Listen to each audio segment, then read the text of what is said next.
Hello and welcome students, this is Aamir Hasan and you are watching Impulse IIT JEE channel. Students, आज हम लोग class 12 का first lecture करने वाले हैं जिसका नाम है इलेक्ट्रोस्टैटिक्स। इलेक्ट्रोस्टैटिक्स क्लास 12 का पहला चैप्टर है। इसमें मेनली हम लोग इलेक्ट्रिकल इफेक्ट को देखने वाले हैं, ठीक है।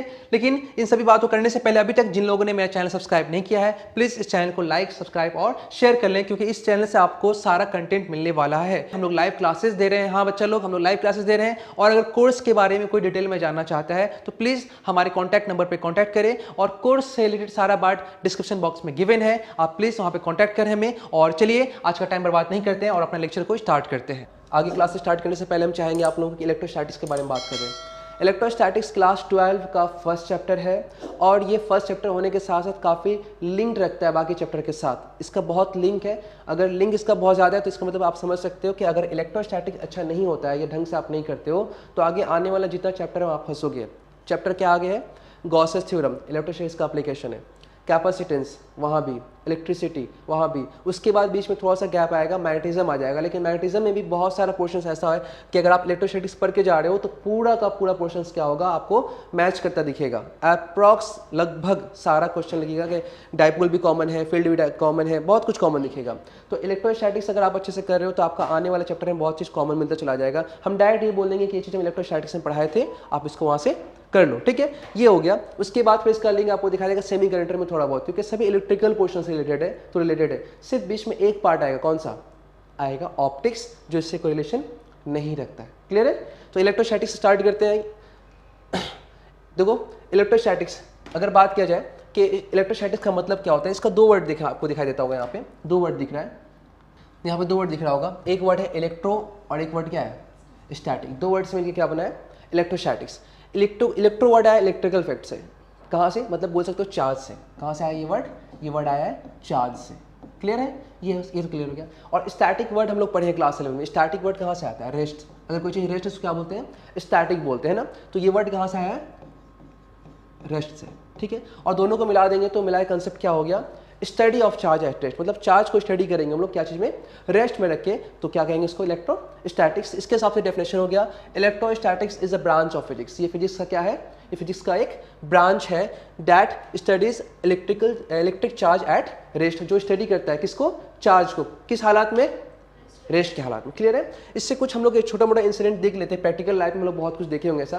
देखना, अगर तुम अपने आसपास में कुछ कागज का टुकड़ा कलेक्ट करो और उसको छोटा छोटा फाड़ के नीचे रख दो और एक कंघी उसके साथ आसपास ले जाओ, उसके आसपास ले जाओगे, देखोगे कंघी के साथ कोई इसका अट्रैक्शन नहीं हो रहा है। लेकिन जब तुम उसको कंघी को रब कर दो बॉडी में या फिर इसको बाल के साथ रब कर लो, उसके बाद देखोगे तो क्या कागज का टुकड़ा क्या होने लगा? चिपकने लगा। तो ये हर एक बच्चा जानता है, क्लास 7-8 से बढ़ता चला आ रहा है। किसी के बुक में 7 में, किसी में 8 में। तो आप क्या देख रहे हैं यहाँ पे? ऐसा क्यों होता है? ऐसा होता है अट्रैक्शन के वजह से। और अगर इनके बीच अट्रैक्शन हो रहा है तो अट्रैक्शन का रीज़न क्या हो सकता है? अट्रैक्शन का रीज़न दो हो सकता है, एक मास इफेक्ट और एक चार्ज इफेक्ट। क्योंकि अट्रैक्शन किस में होता है? चार्ज में भी होता है और अट्रैक्शन मास में भी होता है। और एक कॉमन, एक छोटा सा डिफरेंस ये है कि चार्ज में रिपल्सन भी होता है। लेकिन अगर मास मास का इंट्रैक्शन होता है या फिर अट्रैक्शन होता है, वो तो पहले भी हो सकता था। कंघी पहले भी मास था, कागज टुकड़ा पहले भी मास था, तो पहले अट्रैक्ट नहीं हुआ, मतलब मास का इफेक्ट नहीं था। बाद में अट्रैक्ट हो गया रब करने के बाद, इसका मतलब जरूर क्या, कौन सा इफेक्ट है? ये चार्ज का इफेक्ट है। अब ये कैसे हुआ तो इस चीज़ को हम लोग स्टडी करेंगे। और स्टडी कहाँ करेंगे हम लोग? इलेक्ट्रोस्टैटिक में। कोई प्रॉब्लम किसी को है? एकदम आसान तरीके में समझाने की कोशिश करेंगे। अगर नहीं समझ में आएगा तो बीच में आप पूछ सकते हो। क्लियर है? अब देखो, ये हम स्टार्ट करते हैं पहले इलेक्ट्रोस्टैटिक्स से। पहला टॉपिक जो स्टार्ट होगा वो क्या होगा? इलेक्ट्रिक चार्ज से। चार्ज के बारे में हर एक बच्चा जानता है। देखो, कुछ बच्चा कंफ्यूज होता है चार्ज और चार्ज बॉडी में। देखो, चार्ज हर बॉडी में प्रेजेंट है। मेरे बॉडी में भी चार्ज प्रेजेंट है। अगर ये रिमोट देख रहे हो, यहाँ भी क्या है? चार्ज प्रेजेंट है। लेकिन क्या है, ये इस रिमोट के अंदर अभी चार्ज प्रेजेंट है पर ये बॉडी चार्ज नहीं है। इसका मतलब क्या हो गया? इसका मतलब तुमको समझाते हैं अच्छे से। तुम देख रहे हो ये एक एटम है, एक न्यूट्रल एटम है। न्यूट्रल वर्ड यूज किए हम। क्या वर्ड यूज किए हैं? न्यूट्रल वर्ड यूज किए हैं। तो न्यूट्रल वर्ड यूज करने का मतलब क्या होता है? बोलो। ठीक है? क्लियर है? कोई प्रॉब्लम तो नहीं है? तो अभी अगर बात किया जाए तो क्या सच में इसमें चार्ज नहीं है? क्या इसमें प्रोटॉन नहीं है? क्या इसमें इलेक्ट्रॉन नहीं है? क्या प्रोटॉन इलेक्ट्रॉन चार्ज नहीं है? बिल्कुल, चार्ज इसके अंदर प्रेजेंट है लेकिन बॉडी चार्ज नहीं है। क्लियर है? एक काम करना, वो तुम लोग थोड़ा ऐसे लोकलाइज करो ना। दो आदमी यहाँ पे आओ तो थोड़ा सा डिस्टेंस मेंटेन रखो। अभी कोरोना वोरोना का जमाना चल रहा है। हाँ, थोड़ा सा ये मेंटेन बस दो, एक यहाँ बैठ जाओ, एक वहाँ बैठ जाओ। ठीक है? कोई प्रॉब्लम तो नहीं है? बस मेरा तो हम क्या बोल रहे हैं आप लोगों को, बॉडी में भी यहाँ पे बॉडी में चार्ज है, प्रोटॉन और इलेक्ट्रॉन है, लेकिन बॉडी चार्ज नहीं है। आप समझ गए बात को। अब अगर आपसे पूछे, आप लोगों से पूछा जाए ये एटम किसका हो सकता है, ये कौन सा एटम हो सकता है, कोई आंसर दे सकता है कि कौन सा एटम हो सकता है? पहचानो ये किस एलिमेंट का एटम हो सकता है, कोशिश करो पहचानने का। गुड, ये हीलियम होगा। कैसे पहचाने? क्योंकि इलेक्ट्रॉन 2 दिख रहा है। इलेक्ट्रॉन क्या दिख रहा है? 2। मैक्सिमम स्टूडेंट इलेक्ट्रॉन देखकर ही पहचानता है, लेकिन इलेक्ट्रॉन देखकर पहचानना सही बात नहीं होता है। और तुमने जो आंसर दिया इलेक्ट्रॉन देखकर ही दिया होगा, क्योंकि इलेक्ट्रॉन तो आउटर सेल में होता है और हम लोग को मालूम है इलेक्ट्रॉन सेल से बाहर जा भी सकता है और बाहर से सेल में आ भी सकता है। हो सकता है कि इसके बाहर एक और सेल रहा हो, उसमें भी इलेक्ट्रॉन हो और वो इलेक्ट्रॉन निकल के जा चुका हो। जैसे लिथियम का क्या होता है, लिथियम का इलेक्ट्रॉन कितना होता है? 3 होता है। फर्स्ट सेल में 2 इलेक्ट्रॉन और सेकेंड सेल में 1 इलेक्ट्रॉन होता है। ठीक है, अगर मान लो 1 लूज कर देगा तो क्या बचेगा? उसके में 2 इलेक्ट्रॉन दिखेगा, तो तुम क्या उस केस में हीलियम को लिथियम को हीलियम कहोगे? नहीं, क्योंकि इलेक्ट्रॉन किसी भी एलिमेंट में कांस्टेंट रह भी सकता है और नहीं भी रह सकता है, वो आना जाना कर सकता है। ये डिपेंड करता है इलेक्ट्रोनेगेटिविटी और इलेक्ट्रॉन एफिनिटी के हिसाब से। ये आप जानते हो, केमिस्ट्री में आप लोग पढ़े होंगे। तो सबसे बेस्ट क्या होता है, हम लोग देखेंगे न्यूक्लियस को, क्योंकि न्यूक्लियस में जो भी चार्ज पार्टिकल लॉक है वो बाहर निकलना उनके लिए पॉसिबल नहीं है। न्यूक्लियस में 2 चार्ज होता है, एक प्रोटॉन होता है और एक न्यूट्रॉन होता है। और हम सब जानते हैं न्यूट्रॉन कैसा होता है, न्यूट्रॉन न्यूट्रल होता है। न्यूट्रॉन क्या होता है? न्यूट्रल, मतलब इसके पास, न्यूट्रॉन के पास कोई चार्ज नहीं होता है, न्यूट्रल होता है। और प्रोटॉन के पास कैसा चार्ज होता है? प्रोटॉन के पास पॉजिटिव चार्ज होता है ना। तो ये पॉजिटिव चार्ज प्रोटॉन हो गया और 0 चार्ज क्या हो गया? न्यूट्रॉन हो गया। अब ये प्रोटॉन और न्यूट्रॉन जो होता है न्यूक्लियस के अंदर ऑलवेज क्या रहेगा? कॉन्स्टेंट रहेगा ना। अगर कोई रेडियो एक्टिव फेनोमेना नहीं हो तो, यहाँ हम लोग रेडियो एक्टिविटी का बात नहीं कर रहे हैं, ये क्या है, क्लास 12 का लास्ट पोर्शन है। तो फिलहाल एक बात करेंगे, 2 न्यूट्रॉन है। तो अगर 2 न्यूट्रॉन का बात करें तो 2 न्यूट्रॉन किस में होता है, या 2 प्रोटॉन किस में होता है? बेस्ट देखो, प्रोटॉन से देखो, प्रोटॉन 2 प्रोटॉन मतलब हीलियम, क्योंकि हीलियम में किसी भी एलिमेंट में जितना इलेक्ट्रॉन उतना ही क्या होता है? प्रोटॉन होता है ना। जितना इलेक्ट्रॉन, हाँ ठीक है, तो नंबर प्रोटॉन 2 है और इलेक्ट्रॉन भी 2 है। इसका मतलब कि यहाँ पे इलेक्ट्रॉन पूरा का पूरा है, श्योर हो गया। तो हम क्या बोल सकते हैं, ये एक हीलियम एटम है, कोई प्रॉब्लम नहीं है। तो प्रोटॉन देख के पहचानेंगे, 2 प्रोटॉन देखो 2 इलेक्ट्रॉन, यहाँ पे श्योर हो गया कि यहाँ से कोई इलेक्ट्रॉन नहीं भागा है। हम प्रोटॉन से देखेंगे, ये बेस्ट होता है। ठीक है, ये ट्रिक अप्लाई करेंगे। तो यहाँ हम लोग को पहले कन्फर्म हो गया ये एक हीलियम एटम है। अच्छा, अभी क्या ये हीलियम एटम कोई आयन दिख रहा है आपको? ये कोई आयन दिख रहा है? ये नहीं, ये आयन नहीं है, क्योंकि जितना प्रोटॉन है उतना ही क्या है? इलेक्ट्रॉन है। और ये तो आप अभी आप जानते भी हो, हम आगे बताएंगे भी। प्रोटॉन का चार्ज क्या होता है? प्लस ई। क्या होता है? प्लस ई। प्लस ई मतलब क्या हो गया? ई मतलब है 1.6 इंटू 10⁻⁻19 कूलम। क्लियर है ना, ये आप जानते हैं। तो ये आपको मालूम है, इस तरह से आप जानते हो कि जितना प्रोटॉन है उतना इलेक्ट्रॉन है। तो फिर इस बॉडी में नेट चार्ज क्या आ गया? 0 आ गया। नेट चार्ज क्या आ गया? 0 आ गया। लेकिन आप सपोज कर लो यहाँ पे आपने किसी तरह से एक इलेक्ट्रॉन को यहाँ से रिमूव कर दिया। एक इलेक्ट्रॉन क्या कर दिया आपने? यहाँ से एक इलेक्ट्रॉन निकाल दिया। सपोज ये इलेक्ट्रॉन जो रिवॉल्व कर रहा है, आपने एक इलेक्ट्रॉन को निकाल दिया। अगर आप एक इलेक्ट्रॉन निकाल देते हो इसमें से, तो इसमें बॉडी में क्या एक्सेस हो जाएगा? प्रोटॉन एक्सेस हो जाएगा, क्योंकि एक इलेक्ट्रॉन बचेगा और क्या बचेगा? 2 प्रोटॉन। तो बॉडी में आप लिख सकते हो यहाँ पे नेट चार्ज क्या हो? पहले क्या था? पहले 2 प्रोटॉन था प्लस आपने ऐड किया उस सिस्टम में क्या? 2 इलेक्ट्रॉन भी था। नेट चार्ज क्या आ गया? नेट चार्ज 0 आ गया था। तो पहले बॉडी में प्रोटॉन और इलेक्ट्रॉन प्रेजेंट, लेकिन बॉडी में नेट चार्ज नहीं है, बॉडी चार्ज नहीं है। क्लियर है? अब आ जाओ सेकेंड केस में। आप क्या देख रहे हो? सेकेंड केस में आप देख रहे हो कि एक इलेक्ट्रॉन को निकाल दिया गया है। बॉडी में कितना इलेक्ट्रॉन बचा? 1 इलेक्ट्रॉन। और कितना प्रोटॉन बचा? प्रोटॉन तो 2 ही रहेगा, न्यूक्लियस में लॉक होता है, वो निकल नहीं सकता है। प्लस आपने क्या ऐड किया? 1 इलेक्ट्रॉन। आप जोड़ोगे इसको क्या आएगा? सॉल्व करो इसको। Plus 2e minus E is equal to क्या आ गया? Plus E. इस बॉडी में क्या रह गया? नेट चार्ज प्लस ई रह गया। बॉडी में नेट चार्ज क्या रह गया? प्लस ई रह गया। कोई प्रॉब्लम किसी को है? नहीं है। तो आप समझ सकते हो ना, किसी बॉडी से अगर 1 इलेक्ट्रॉन निकाल दिया जाए तो जितना एक्सेस चार्ज बचता है उस पर, वही उस बॉडी क्या बन जाता है? चार्ज बन जाता है। उस बॉडी क्या बन जाता है? चार्ज। तो 1 इलेक्ट्रॉन निकालने से बॉडी में क्या आया? एक प्रोटॉनिक चार्ज आया। इसका मतलब क्या हुआ कि अगर बॉडी को पॉजिटिवली चार्ज करना है तो हम 1 इलेक्ट्रॉन क्या कर देंगे? निकाल देंगे। अगर 2 पॉजिटिव चार्ज करना है तो 2 इलेक्ट्रॉन निकाल देंगे। तीसरा का पॉसिबिलिटी यहाँ पे नहीं है, किसी और एटम में हो सकता है, यहाँ पे पॉसिबिलिटी। तो जितना इलेक्ट्रॉन निकलेगा बॉडी में उतना ही क्या आएगा? पॉजिटिव चार्ज आएगा। अगर मान लो किसी एलिमेंट में बहुत सारे इलेक्ट्रॉन है, उसमें से 10 इलेक्ट्रॉन निकल जाए, फॉर एग्जाम्पल हम उसमें से 10 इलेक्ट्रॉन क्या कर दिए? निकाल दिए। तो 10 इलेक्ट्रॉन निकालने से बॉडी में कितना चार्ज आएगा? उस बॉडी पे 10 प्रोटॉनिक चार्ज आएगा। क्लियर है? तुमको समझ आ रहा अच्छे से? कोई प्रॉब्लम नहीं है तुमको? किसी को प्रॉब्लम है? नहीं है। अब अगर मान लो हम तो ये बात समझ गए, अच्छे से समझ गए हम लोग कि इलेक्ट्रॉन निकालने से बॉडी में पॉजिटिव चार्ज आएगा। सर अगर बॉडी को नेगेटिवली चार्ज करना है तो क्या करेंगे? तो हम इसको इलेक्ट्रॉन देंगे। यहाँ पे हीलियम वाले केस में देने का पॉसिबिलिटी नहीं है, क्योंकि हीलियम में सिर्फ क्या होता है?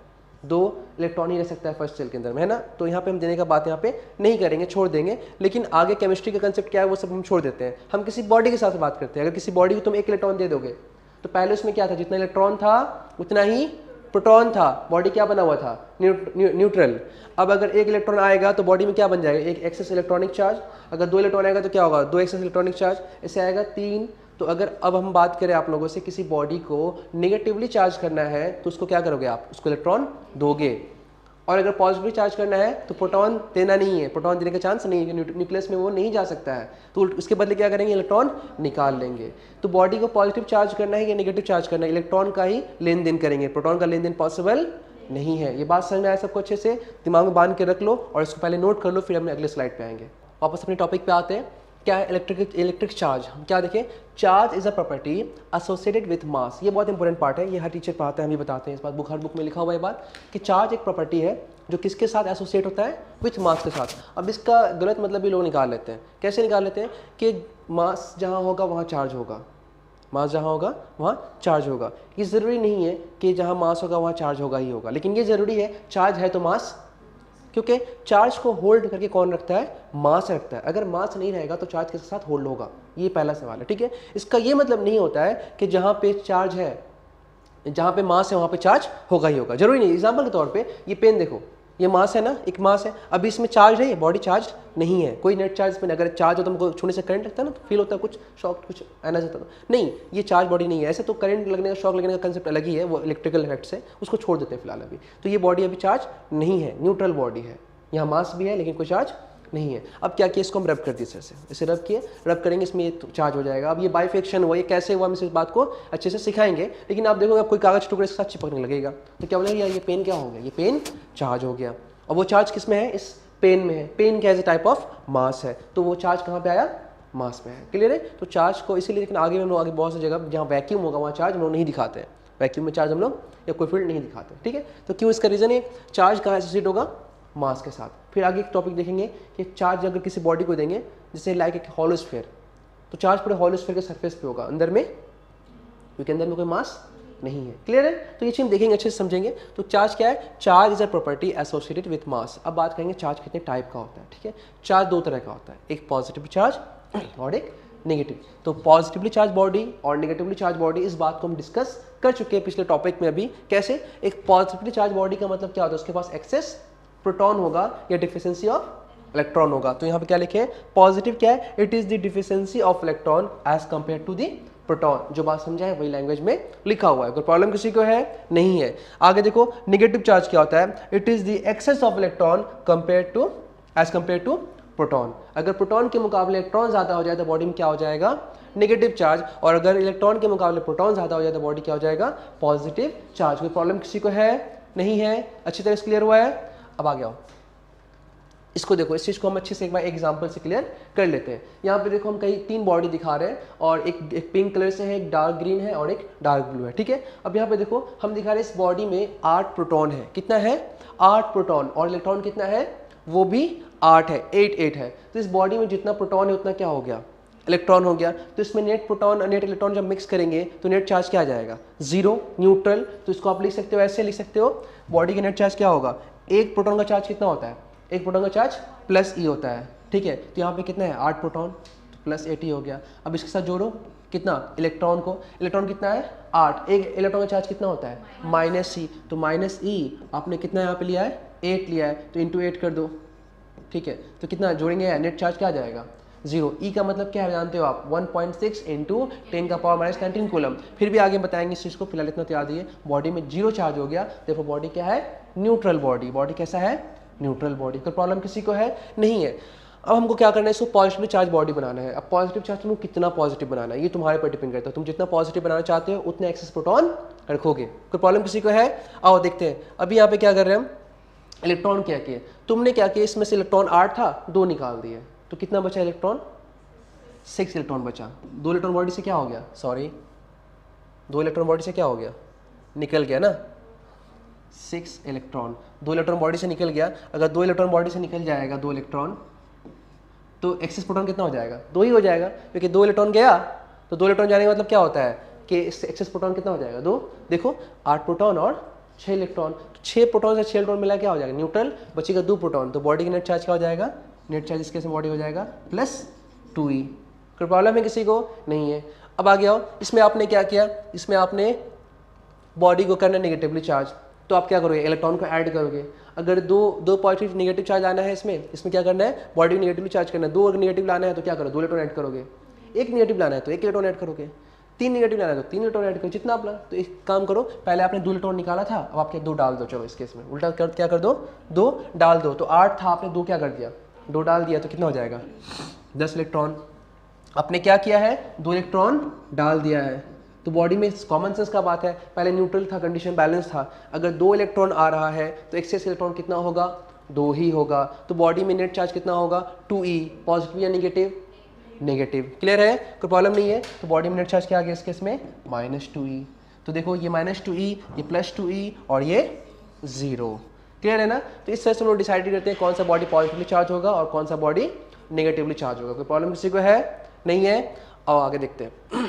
अब देखो प्रॉपर्टी ऑफ चार्ज, चार्ज का प्रॉपर्टी क्या क्या होता है। यहाँ से बोर्ड्स में क्वेश्चन बहुत ज़्यादा आता है।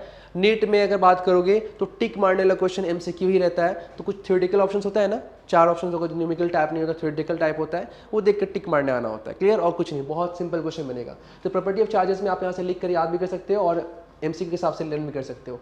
अट्रैक्टिव और रिपल्सिव, हर एक चार्ज के पास 2 प्रॉपर्टी होता है, एक अट्रैक्शन का भी और एक रिपल्सन का भी। हालांकि ये बात आज तक बहुत लोगों के दिमाग में है कि अगर अट्रैक्शन और रिपल्सन का प्रॉपर्टी यहाँ पर है तो ऐसा मास के साथ क्यों नहीं है, मास क्यों सिर्फ अट्रैक्ट करता है, रिपल्सन क्यों नहीं करता है। तो इन सब बातों पर अभी सर्च चल रहा है, हम लोग इस पर बात नहीं करेंगे। फिलहाल इतना बात कर सकते हैं कि यहाँ से अट्रैक्शन अगर बात किया जाए तो 2 पॉजिटिव बॉडी या 2 लाइक चार्ज, अब वो 2 पॉजिटिव भी हो सकता है, 2 नेगेटिव भी हो सकता है। 2 लाइक चार्ज में क्या होता है, ऑलवेज रिपल्सन। तो सर रिपल्सन क्यों होता है, कोई सोच सकता है रिपल्सन क्यों होता है। ठीक है, अगर ये इसको रिपेल कर रहा है तो कॉमन सेंस का बात है भाई, इसके ऊपर कोई फोर्स लगता होगा। कौन लगाता होगा, ये इसके ऊपर क्या लगाता होगा, कोई फोर्स। सेम टाइम में जब ये उसको रिपेल कर रहा है तो ये भी तो उसको रिपेल कर रहा है, ये थोड़ी छोड़ देगा। तो ये भी किसके क्या लग रहा है, एक फोर्स। तो रिपल्सन का कारण क्या बचा ना, कि रिपल्सन का कारण क्या है, एक फोर्स है जो एक दूसरे को क्या कर रहा है, रिपेल कर रहा है। तो सवाल ये है कि सर रिपेल कर रहा है तो फोर्स से तो अट्रैक्शन भी हो सकता है, तो फोर्स अट्रैक्शन क्यों नहीं, ये भी सवाल आ सकता है। जिस तरह से यहाँ पे देखो दो अनलाइक चार्ज में क्या हो रहा है, इस अगर ये इसको ट्रैक कर रहा है, ये भी इसको ट्रैक कर रहा है, इसका मतलब अट्रैक्शन हो रहा है, उसको अट्रैक्ट किया जा रहा है, तो कोई ना कोई फोर्स तो होगा। तो यहाँ पे वही फोर्स अट्रैक्शन दिखा रहा है, यहाँ पे वही फोर्स रिपल्सन दिखा रहा है। तो यहाँ पे फिर सवाल उठ गया कि सर क्यों सेम टाइप का चार्ज किसी अपोजिट नेचर वालों को अट्रैक्ट करता है और सेम वालों क्या करता है, रिपेल करता है। जिसका सबसे सिंपल अगर हम आपको एक्सप्लेनेशन देंगे, सबसे सिंपल वाला, तो वो बहुत बेसिक होगा और आप समझ सकते हो। एग्जांपल के तौर पे मान लो आप लोग यहाँ बैठे हो, आप लोग ठीक है, आप लोग सभी में आपस में अच्छी दोस्ती है, तो सबसे बात करोगे यार तुम कैसे हो, तुम अच्छे से पढ़ रहे हो नहीं पढ़ रहे हो। मान लो किसी वजह से झगड़ा हो गया, किसी भी यहाँ पे दो लड़की है, आप लोग दोनों में क्या हो गया, झगड़ा। कभी ना कभी हुआ होगा आप लोग में झगड़ा, ठीक है। तो आप लोग में झगड़ा हो जाएगा और बहुत जम के हो जाएगा। ऐसा हो जाएगा कि आप तुम देखना पसंद नहीं करते हो, देखने से क्या फील हो रहा है, अंदर से मन में गुस्सा आ रहा है कि उसको मारे खत्म कर दे, है ना, या कुछ बोल दे या कुछ सुना दे। तो ऐसे कंडीशन में क्या, कभी भी साथ बैठोगे, जैसे कि आप साथ बैठ रहे हो, आप कहीं बैठोगे नहीं, बैठोगे तो क्या होगा, कुछ ना कुछ बहाने से झगड़ा होगा। तो आप लोग क्या फील करोगे, खुद को अनस्टेबल, क्या फील करोगे। तो इसमें से कोई एक बच्ची, मान लो तुम में से कोई, मान लो ये बैग उठाकर पीछे चली गई, ठीक है। पीछे जब चली गई तो भी उसको नजर आ रही है वहाँ से, वो उसको देख रही है, तभी और गुस्सा आ रहा, मन कर रहा है कहाँ जाए, ठीक है। नेक्स्ट टाइम क्या, वो आपने मेरा क्लास ही छोड़ दिया, वो हम फ़ोन किए, भाई तुम क्लास क्यों नहीं आ रही, बोले सर मेरा उससे झगड़ा हो गया, हमको अब क्लास नहीं आना है, हमको एकदम मन नहीं करता है यहाँ पे। तो तुम कोशिश कर रही हो कि जब झगड़ा हो जाता है या किसी 2 लोग के बीच में झगड़ा होता है तो उनके बीच अनस्टेबिलिटी आता है, और जिनके बीच पास आने से अनस्टेबिलिटी हो, उसका ऑप्शन क्या बचता है, स्टेबिलिटी का, दूर जाना। तो अगर ये लोग आपस में रिपेल कर रहे हैं तो कहीं ना कहीं दूर जाने से इनमें आपस में क्या हो रहा है, एक स्टेबिलिटी क्रिएट हो रहा है। इसलिए तुम देखो 2 पॉजिटिव को पास लाओ, छोड़ो फिर भाग जाएगा। मैग्नेट देखो ना, मैग्नेट में 2 मैग्नेट जब रिपल्सन करते हो, जबरदस्ती पास लाओ फिर भाग जाता है। तो तुम जब पास ला रहे हो तो क्या फील कर रहा है वो, अनस्टेबिलिटी। मतलब भाई तू पास मत आ, मेरे तू पास मत आ, बोल एकदम पास मत आ, होता है नीचे दूर। जितना दूर जाएगा उतना क्या मन को सुकून लगेगा और दिमाग एकदम स्टेबल फील करेगा। तो ये आप लोग को समझाने के लिए एक हंसी मजाक का बात से समझाने की कोशिश की है। आगे बहुत सारे इसके अंदर रीजन है, ठीक है। तो फिलहाल आप याद रख सकते हो कि 2 लाइक चार्ज में जब पास आएगा तो वो क्या हो जाएगा, अनस्टेबल। तो दूर जाने से क्या होगा, स्टेबल, ठीक है, क्या हो जाएगा, स्टेबल। और ये स्टेबिलिटी कैसे आता है, रिपल्सन से। अब इसका उल्टा, जिनके बीच अट्रैक्शन की बात करते हैं, सपोज करो तुम लोग झगड़ा नहीं हो रहा है, खूब अच्छा दोस्ती है, ठीक है, बहुत अच्छा दोस्ती है। अब वो जैसे ही बोलेंगे आओ तुम उठो यहाँ बैठ जाओ, तो बैग लेके तुम एक दूसरे देखते थे जाओगे कि वहाँ क्यों जा रही हो, यहीं बैठो ना। तो क्या होगा, जैसे ही बाहर के फिर देखिए पूरा कि हाँ फिर आकर यहाँ बैठ गई है, बोले तुमको तो यहाँ बैठाए थे, कह नहीं सर यहीं बैठने दीजिए ना। ये क्या है, अब तुम लोग जब दो लोग में आपस में अट्रैक्शन होगा तो ऐसे केसेस में दूर जाने से क्या होगा, अनस्टेबिलिटी, और पास आने से क्या होगा। तो कितना सिंपल याद रखना ना, बहुत सिंपल में याद रखते हो। तो हाँ ये तुम इस हिसाब से याद रख सकते हो, ठीक है। तो जब किसी चीज़ में अट्रैक्शन हो तो अट्रैक्शन वाले केस में पास आने से क्या होता है, स्टेबल, और दूर जाने से क्या होगा। तुमको मान लो एक कपड़ा, एक अच्छा सा कोई दुकान में कपड़ा देख ले पसंद आ गया, ठीक है, तुम जाके तुम शीशा में जाके हाथ रख के देखने लगोगे उसको, कितना अच्छा है, खरीद लेते है ना। और जैसे तुम जाओगे यार पैसा नहीं है, फील होगा अजीब टाइप का कि काश से बार जाके ले लेते। तो अपने पसंदीदा चीज़ को तुम जितना करीब रखोगे उतना क्या होगा, सिंपल, अपने पसंद वाली चीज़ को जितना करीब रखो इसलिए क्या होता है अट्रैक्शन, और अपनी नापसंद चीज़ को जितना दूर रखो उतना क्या होगा, अच्छा वो होगा स्टेबल। क्लियर है। तो पसंदीदा चीज़ के पास आने से स्टेबिलिटी, और नापसंद वाली चीज़ों से दूर रहने से स्टेबिलिटी। इसलिए इसमें क्या हो गया, रिपल्सन, इसमें क्या हो रहा है, अट्रैक्शन। तो याद रखना अभी अगर दोनों पास आ रहा है तो ये सिचुएशन क्या इंडिकेट करे, स्टेबिलिटी या अनस्टेबिलिटी, स्टेबिलिटी। इस बात को हम और अच्छे से बताएंगे जब हम एनर्जी पढ़ाएंगे, ठीक है, ठीक है। अच्छा स्टेबिलिटी, अच्छा ये दोनों में रिपल्सन है, ये लोग दूर जा रहा है, यहाँ पे भी क्या होगा, स्टेबिलिटी। तो ये सिचुएशन क्या चीज़ को इंडिकेट कर रहा है, फाइनली स्टेबिलिटी। तो अट्रैक्शन और रिपल्सन किस चीज़ को इंडिकेट कर रहा है, फाइनली मिला जुला करके स्टेबिलिटी को। कोई प्रॉब्लम है किसी को। अब बात रहा इस फोर्स का, तो इस फोर्स को हम लोग कभी स्टडी करेंगे, तो फोर्स को आगे हम लोग स्टडी करेंगे कूलम्स लॉ में। ये फोर्स इक्वल एंड अपोजिट क्यों होता है, सब कुछ हम लोग अच्छे से एक्सप्लेन करेंगे, वेक्टर फॉर्म में देखेंगे। फिलहाल अभी हम इतना समझ गए कि चार्ज के पास दो प्रॉपर्टी है, एक अट्रैक्शन का भी और एक रिपल्सन का भी। और लाइक चार्ज में क्या होता है, रिपल्सन होता है, और अनलाइक चार्ज में क्या होता है, अट्रैक्शन होता है। और ऐसा होने से दोनों में क्या होता है, स्टेबिलिटी होता है। कोई प्रॉब्लम किसी को है, थोड़ा ही प्रॉब्लम है, बैठ गया दिमाग में बात, आगे चले। चलो अब नेक्स्ट देखते हैं। यहाँ पे कुछ पेंडुलम तुमको दिखाई दे रहा होगा, दो पेंडुलम, इसको हम दो पॉजिटिव चार्ज दिए, ये भी पॉजिटिव, ये भी क्या है पॉजिटिव। अब दो पॉजिटिव चार्ज में क्या होता है, रिपल्सन। तो देखो ये डिफ्लेक्ट हो कैसे चला गया, है ना, ऐसे चला गया। नेगेटिव में भी क्या हो रहा है, ऐसे चला गया, रिपल्सन हुआ, थोड़ा सा बेंड कर गया इधर ऐसे। अब ये न्यूट्रल है, इसमें कोई चार्ज ही नहीं है, चुपचाप ऐसे सीधा, नहीं इधर नहीं इधर, न्यूट्रल, ठीक है। तो इसमें क्या हो गया, नो चार्ज, न्यूट्रल बॉडी, ठीक है। कोई फोर्स होगा इसमें, कोई फोर्स नहीं होगा, खत्म काम। अच्छा एक को क्या कर दिया पॉजिटिव, एक को क्या कर दिया नेगेटिव, तो क्या होगा, पॉजिटिव नेगेटिव में क्या होता है अट्रैक्शन। तो ऐसे करके क्या होगा, ऐसे पास हो जाएगा ना, तो क्रॉस हो गया, तो अट्रैक्शन कैसे हुआ, इनके बीच फोर्स आया अट्रैक्शन का, तो इनके बीच रिपल्सिव फोर्स, इनके बीच अट्रैक्टिव फोर्स। सवाल तो ये भी उठता है सर, आप दो लाइक चार्ज, दो अनलाइक, एक अनलाइक चार्ज और एक न्यूट्रल केस दिखाया, ऐसा भी तो हो सकता है सर। मान लीजिए ऐसा हो जाए, मान लीजिए ऐसा हो जाए कि पेंडुलम है, ये भी पेंडुलम है, और इसमें ये वाला बॉडी पॉजिटिव और ये वाला बॉडी न्यूट्रल है। ऐसा पॉसिबल है कि नहीं पॉसिबल है। इसको आप पॉजिटिव कर दिए और इसको क्या कर दिए न्यूट्रल, तो ये कम्बिनेशन बन रहा है, 4 के बाद 5वां कम्बिनेशन ये बन रहा है। इस बारे में आपने इसमें डिस्कस नहीं किया, नहीं दिखाया। सर यहाँ क्या होगा बताइए, दिमाग में सवाल उठना स्टार्ट हो गया कि अट्रैक्शन होगा या रिपल्सन होगा।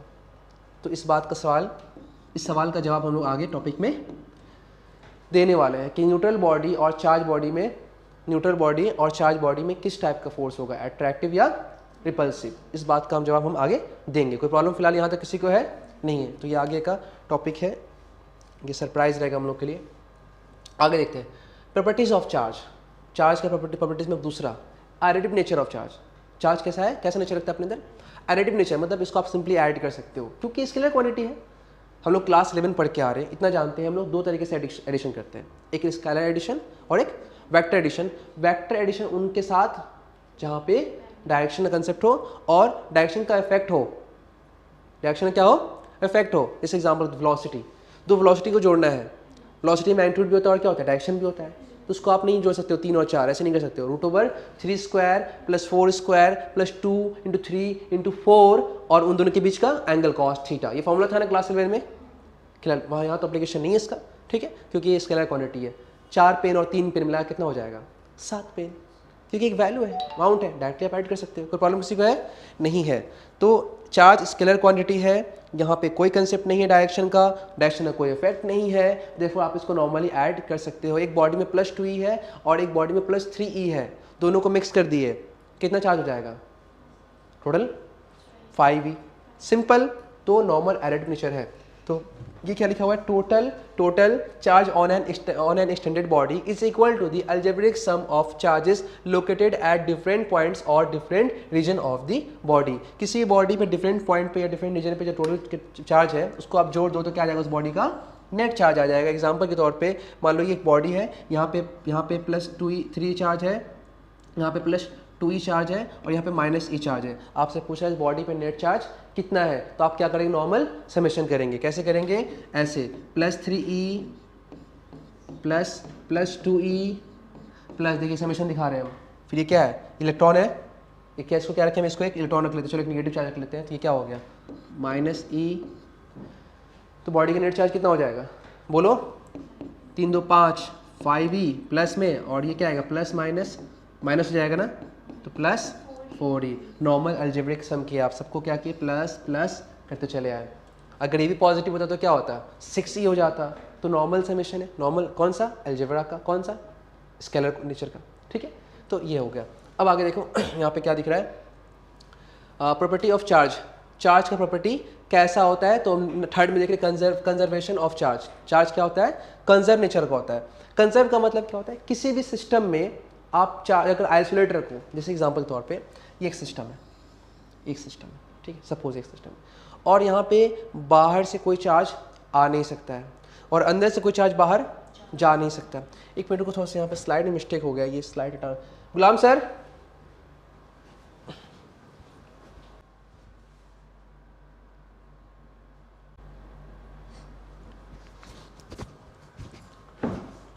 तो अभी क्या बोल रहे थे हम कि प्रॉपर्टी ऑफ चार्जेस में जो नेक्स्ट पॉइंट है वो क्या है, conservation of charge. Conservation of charge को ये स्टेटमेंट देखने से पहले मैं आपको समझा चाहूँगा। सपोज कि एक सिस्टम है, सिस्टम कैसा सिस्टम, आइसोलेटेड, मतलब क्या हो गया इसका, मतलब कि कोई बाहर से चार्ज अंदर नहीं आएगा और अंदर से कोई चार्ज बाहर नहीं जाएगा। एक लॉक सिस्टम, सपोज एक कमरा है, आपने उसमें सब कुछ सामान लॉक करके ताला मार के रख दिया। अब आप लॉक खोलोगे कुछ देर बाद तो क्या दिखेगा, जितना था उतना ही दिखेगा, ना बढ़ेगा ना घटेगा। तो ये सिस्टम बाहर से कुछ चार्ज आ नहीं रहा है, अंदर से कुछ चार्ज आ नहीं रहा है, ठीक है। तो मतलब कि अगर इसमें मान लो कि प्लस 2e चार्ज था और प्लस 4e चार्ज था, तो आप इनिशियली क्या बताओगे, टोटल चार्ज कितना है 6e। कुछ देर के बाद हम क्या बोल रहे हैं कि यहाँ 1e चार्ज है, तो यहाँ कितना होगा 5e। आगे पीछे हो सकता है, लेकिन सिस्टम में नेट क्या रहेगा, लेन देन कर सकता है, शेयर अपने अंदर में आएगी, लेकिन सिस्टम का नेट चार्ज क्या रहेगा, कंजर्व। तो क्योंकि इनिशियल टोटल चार्ज क्या था 6e था, तो बाद में भी क्या होना पड़ेगा 6e, क्योंकि भाई अंदर का चार्ज ना तो बाहर गया ना तो बाहर से अंदर आया, तो फिर गया तो गया कहाँ, आपस में घूम फिर के आगे पीछे रह सकता है। तो इसी चीज़ को हम क्या दिखा रहे हैं, कंजर्वेशन ऑफ चार्ज। किसी भी क्लोज सिस्टम में चार्ज का अगर लेन देन होता है, सपोज कर लो ये एक रूम है, हम लोग यहाँ पढ़ रहे हैं ना, और मान लेते हैं कि यहाँ पे जो भी स्टूडेंट्स हैं, हम सिर्फ कुछ को लेते हैं, तुम्हारा नाम बाबू, ठीक है आर्ची, और तुम्हारा प्रिया। सपोज आर्ची, प्रिया और यहाँ पे हम लोग ये 3 लोग हैं। मेरे पास 6 कूलम चार्ज है, इसके पास भी 6 कूलम चार्ज है और इसके पास 3 कूलम चार्ज है। कितना है मेरे पास 6 कूलम, इसके पास 6 कूलम और इसके पास क्या है 3 कूलम टोटल अभी इस सिस्टम में, और बाकी किसी भी स्टूडेंट के पास कोई चार्ज है ही नहीं। तो इस सिस्टम में, इस रूम के अंदर अगर मान लो गेट लॉक है, कोई बाहर सिस्टम चार्ज लेकर आ नहीं रहा है, या अंदर कोई स्टूडेंट चार्ज लेकर बाहर जा नहीं रहा है, तो इस सिस्टम में कितना चार्ज अभी है 9 नहीं 9 कैसे 6, मेरे पास 6, तुम्हारे पास 12 और 12 प्लस 3 15 कूलम चार्ज है। अब क्या हुआ, कुछ देर बाद हमको लगा, आर्ची को लगा कि मेरे पास चार्ज कम है, चलो मैं इसके बैग से 3 चार्ज चोरी कर लेते हैं, ठीक है। क्या हुआ, 3 चार्ज चोरी कर लिए। अब वो 3 चार्ज चोरी कर लिए, उसके पास 3 चार्ज चला गया, तो उसके पास कितना हो गया 6 कूलम। अब ये जाके बैग को देखती है, अरे मैं 3 चार्ज कम, हमको कंप्लेन कर दी, मैं 3 चार्ज वो गायब हो गया, पता लगाइए, ठीक है। तो हम बोलेंगे सबका बैग चेक करेंगे, मिलेगा पक्का। क्यों, क्योंकि मालूम है अभी तो कोई बाहर गया नहीं है। अगर तुम्हारे पास चार्ज था तो अभी भी होगा ही होगा। तो अब क्या हुआ, ये सोच रही मेरा चार्ज कम हो गया, इसका कम हो गया, सिस्टम का चार्ज कंजर्व हुआ। इसका याद रखना, चार्ज कंजर्वेशन किसका होता है, सिस्टम का होता है, किसी इंडिविजुअल का बात हम, अगर ये खुद अकेला सिस्टम बना लेगी, जाकर के एकदम अकेला अपना बैग लॉक करके रख लेगी, हम किसी के पास नहीं जाएंगे, तो ये अकेले खुद ही क्या बन गई, एक सिस्टम बन गई, और इसका चार्ज क्या रहेगा, कंजर्व रहेगा। तो ऑलवेज इस बात को याद रखना है कि जब भी कंजर्वेशन ऑफ चार्ज करते हैं तो सिस्टम का चार्ज कंजर्व होता है, ना कि इंडिविजुअल बॉडी का। और अगर इंडिविजुअल बॉडी का चार्ज कंजर्व रखना है तुमको, तो तुमको उस इंडिविजुअल बॉडी क्या बनाना पड़ेगा, सिस्टम, मतलब कि और किसी के साथ रहना, खुद अकेले क्या बनना होगा, एक सिस्टम बनना होगा। क्लियर है बात ना। क्योंकि इस बात को समझाने के लिए एक प्रैक्टिकल तुम लोग के साथ एग्जांपल ले लिए, और अब हम यहाँ पे अच्छे समझाएंगे। देखो ये +4 चार्ज है इसके पास और इसके पास -12। अब ये ई के टर्म में ही होगा, कॉमन सेंस का बात है, दिखा नहीं, लेकिन किसके टर्म में होगा, ई के, लेकिन वो ई यू के नहीं टर्म में हो जाए +4 और ये -12। तो ये सिस्टम इनिशियल, इसके पास कितना चार्ज है, 12 माइनस और 4 प्लस, कितना आएगा, -8 चार्ज है। तो अब अगर बात करोगे, तुमने सिस्टम किसको माना, 4 को, 12 को, या 4 और 12 को, दोनों को, है ना। 4 को तुमने सिस्टम नहीं माना, 12 को तुमने सिस्टम नहीं माना, ये पूरा क्या है, दोनों मिलाकर के एक सिस्टम हो गया। क्या हो गया, एक सिस्टम हो गया। और सिस्टम कितना चार्ज है, -8। तो अगर थर्ड चार्ज कोई नहीं आने जाने वाला है ना, तो इस सिस्टम से कोई बाहर चार्ज जाने वाला है, तो इसका मतलब इन दोनों का मिलाकर के चार्ज ऑलवेज क्या होना चाहिए, हो सकता है ये लोग आपस में लेन देन कर ले, लेकिन नेट चार्ज क्या होगा, 0। जैसे इनमें आपस में क्या हो गया, लेन देन हो गया, लेकिन नेट चार्ज क्या हुआ हम लोग का सिस्टम का, सेम हुआ। अब देखो ये लोग क्या देख रहा, आपस में जो शेयर भी तो होता है, शेयरिंग भी तो करते हैं, तो ये देखो टच किए, टच करने से अब दोनों चार्ज मिला के आपस में बांट लिया। अब कितना कौन बांटेगा, ये डिपेंड करेगा कौन कितना छीनने की कोशिश कर रहा है। ठीक है, जब खाना बांटेंगे और रख देंगे सब लोग खा लो, तो कौन ज़्यादा खाएगा, जिसके पास भूख क्या होगा ज़्यादा, या फिर जिसके पास लालच भी ज़्यादा होगा, है ना, जिसका भूख कम होगा लालच के वो कम खाएगा। तो अभी यहाँ पे डिपेंड करेगा कैपेसिटी पे, इस पे कैपेसिटी पे। अगर मानो दोनों का साइज क्या है, सेम है, तो बोलेगा यार मेरा साइज भी सेम, तेरा साइज भी सेम, मेरे पास इतना, तेरे पास इतना, ऐसा कैसे चलेगा, चलो मिक्स करके बराबर बराबर कर लेते हैं। तो मिक्स किए, अब दोनों का आपस में क्या हो गया। तो ये डिपेंड करता है कैपेसिटी पे। कैपेसिटी एक चैप्टर है हम लोग का, थर्ड चैप्टर जो आगे स्टार्ट होगा, वहाँ में और अच्छे से बताएंगे कि डिस्ट्रीब्यूशन ऑफ चार्ज कैसे होता है।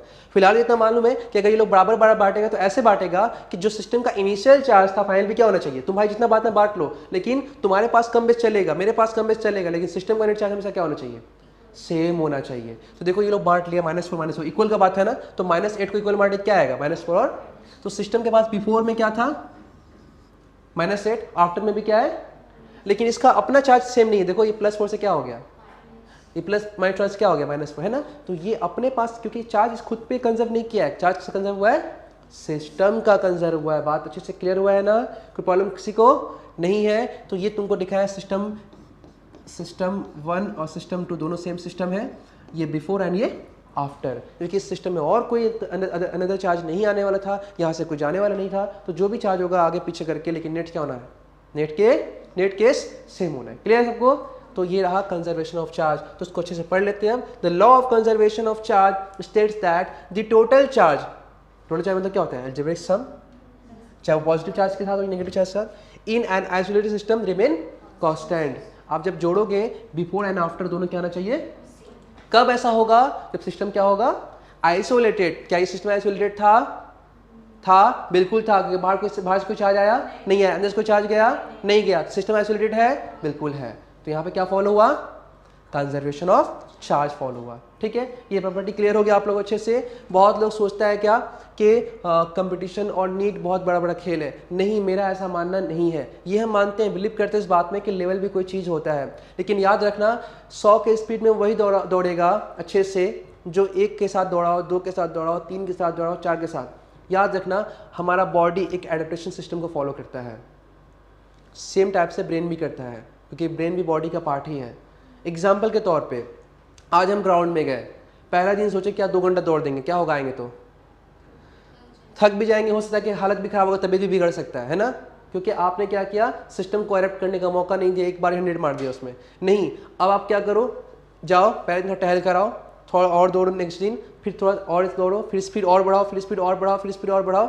अब ऐसा इंसान देखना, एक दिन जब 100 के स्पीड दौड़ेगा, थरथराएगा नहीं बॉडी। तुम पहला दिन दौड़ो तो बॉडी थरथराने लगेगा, हाफने लगोगे, गिर भी सकते हो, बेहोश भी बहुत लोग हो जाता है ना। तो ये क्या फॉलो कर रहे हैं हम लोग एक स्टेप फॉलो कर रहे हैं। सक्सेस का भी एक स्टेप होता है, इसका कोई शॉर्टकट नहीं होता है। ये हम बहुत सुन रहे हैं कि ना सक्सेस के लिए क्या होता है, स्टेप होता है, बिल्कुल सही है, सक्सेस एक स्टेप में होता है, शॉर्टकट से कुछ नहीं है। शॉर्टकट कौन फॉलो करता है, मालूम है शॉर्टकट कौन फॉलो करता है, जिसको स्टेप फॉलो नहीं करना है, जंप करके भागना है। तो जब जंप करके भागोगे तो सीधा सा बात है ना भाई, ये स्टेप है, ये स्टेप है, ये स्टेप है। आप अगर यहाँ पे कुछ ले रहे हो, यहाँ पे कुछ ले रहे हो, यहाँ पे कुछ ले रहे हो, यहाँ पे ले रहे हो, ठीक है।